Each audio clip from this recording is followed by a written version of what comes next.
Okay, what we're going to do is we're going to show our patient how to do a calf stretch, and we're going to do it in two different positions. The first one is going to be with the knee extended, and then the second one is going to be with the knee flexed. What we're going to do is we're going to control for our foot position using a wedge. I call this the stretching wedge, and essentially what you see is we have a thicker side and a thinner side. We are always going to put the ball of the foot, the inside ball of the foot, on the higher or thicker side to pitch her into what we call supination. So essentially what we're doing is we're controlling foot motion by locking the foot up. So all the motion that occurs during this stretch is specifically going to be around the ankle joint, which will give us a much better stretch, a symmetrical stretch of the calf muscle. Okay, we're now going to have our patient perform a standing calf stretch, sometimes called a runner stretch. We're going to modify it with a stretching wedge. The goal is to eliminate movement within the foot, so the only movement that occurs is about the ankle joint, and we're getting a really good symmetrical, nice stretch of the calf muscle. If we didn't have the wedge, and what's going to happen is with the limitation, the foot will seek, or the body will seek, path of least resistance, and what the foot will do is it will start to pronate. And if you're starting to pronate, you're actually going to be stretching some of the foot itself, or the midfoot, the medial structures of the foot, and you're going to take away from the stretch of the calf muscle. So let's have our patient do this. Let's get your hands against the wall. Let's step back a little bit. Okay, let me put the wedge under the inside ball of your foot. So we'll put the foot on the wedge. We want the foot straight ahead. We want the heel on the ground. We want the knee extended. We want to step forward with the opposite foot with the knee bent, and you're just going to gently bring your hip forward, or your pelvis. The goal is to keep the heel on the ground, keep the knee extended, and stretch the calf muscle.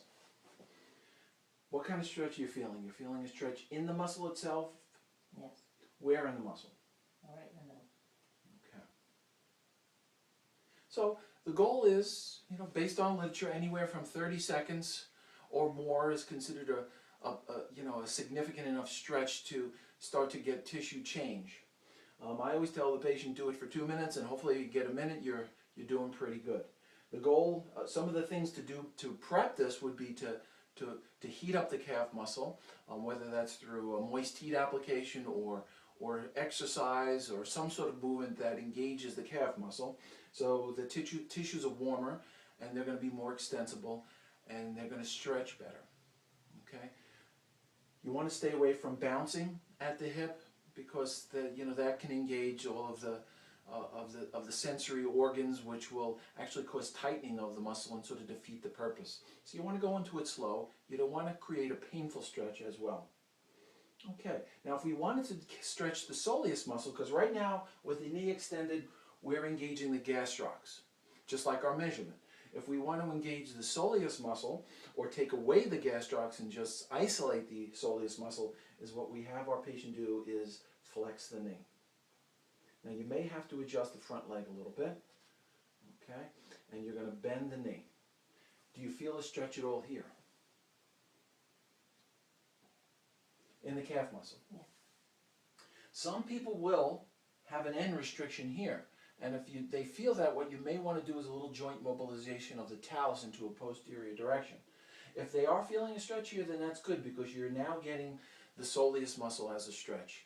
This becomes important when somebody does a lot of running up hills and down hills, particularly up hills. Mechanically, that's going to want or warrant for more dorsiflexion range of motion. So it's important to evaluate and stretch for the soleus muscle. Again, we need about 20 degrees with the knee flexed. We need about at least 10 degrees of dorsiflexion with the knee extended.